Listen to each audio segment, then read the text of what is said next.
Hello guys, good morning. Magluluto na naman tayo ng ulam munggo.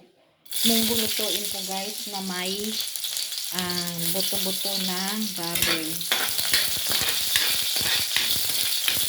Yan lang simpleng ulam. Gulay, masarap kasi ang gulay. Kaya maggulay tayo araw-araw. Yan ang tips para sa healthy lifestyle. Yung munggo ko, pinakuluan ko na at yung karning baboy, buto-buto. Pinakuluan ko na siya. Pinalambot ko na. Saka natin igigisa.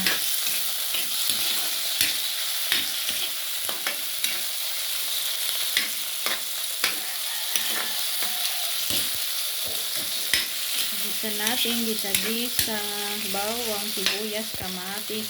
Medyo mura na ngayon ang kamatis guys, kaya mayroon tayong kamatis. Medyo bumaba na siyang konti. Dito sa amin ay 80 pesos ang kilo ng kamatis. Kaya ayan, kailangan natin maglagay ng kamatis para masarap ang ating luto. Ilagay ko na ang pinalambot ko na munggo. Ito, ang init. Ang init pala. Hindi pwedeng ibuhos. Dahan-dahan natin lipat ang ating pinakuluang pinalambot pala na munggo at saka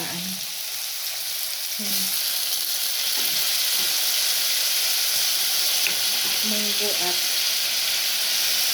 buto-buto.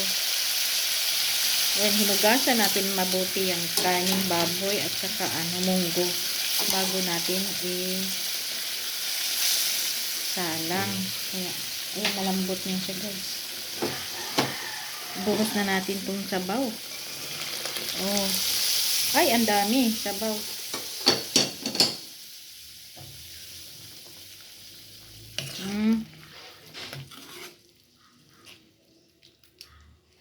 Bukin lang siya. Ayan, daming sabaw. Masarap yan. Masarap yan. Maraming sabaw.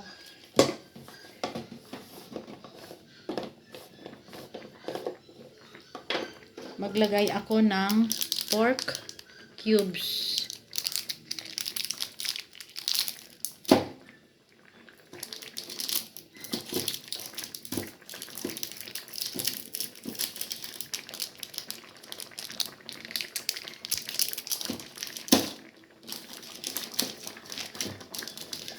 Kumulo na kaagad kasi mainit na yung sabaw. Ang tagal naman makabukas tong isang kamay natin ng hawak sa kabilang kamay. Yan guys, lagyan natin ng pork cubes.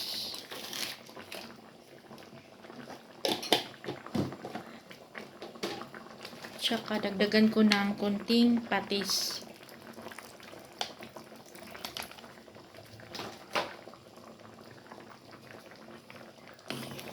Haluin natin.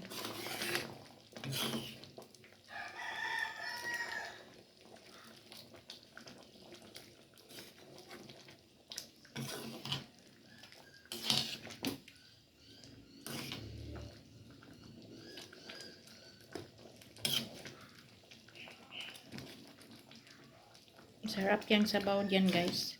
Kasi may munggo.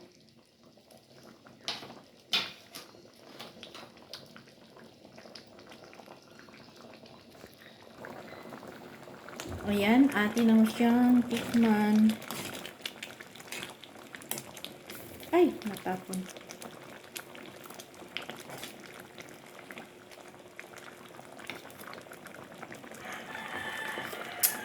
Ay, matabang siya guys. Dagdag tayo ng asin. Hindi talaga masarap ang luto pag walang asin. Kailangan ng may asin. Yan, magdagdag ako ng asin.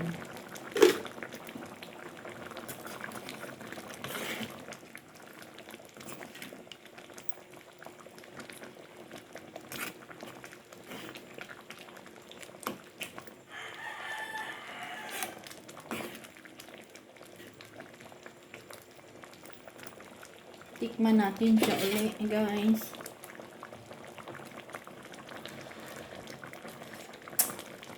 Tama na. Okay na siya. Hindi na siya matabang. Ilagay ko na ang alokbate.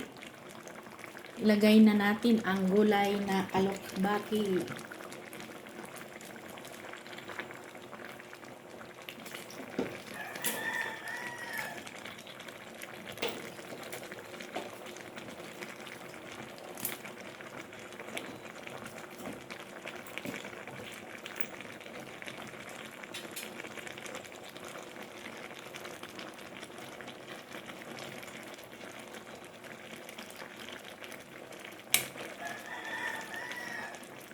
Yan na ang sarap ng munggo with pork ribs na may alokbate.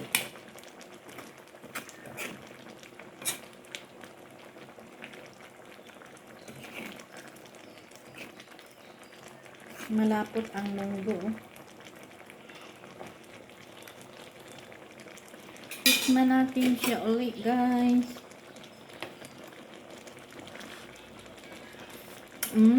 Sarap. Ang bango ng ano, alokbate. Ayan, guys, luto na siya, guys.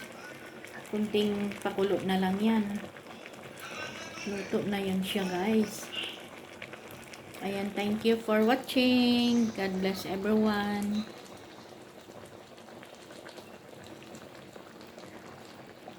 Bye and God bless us all.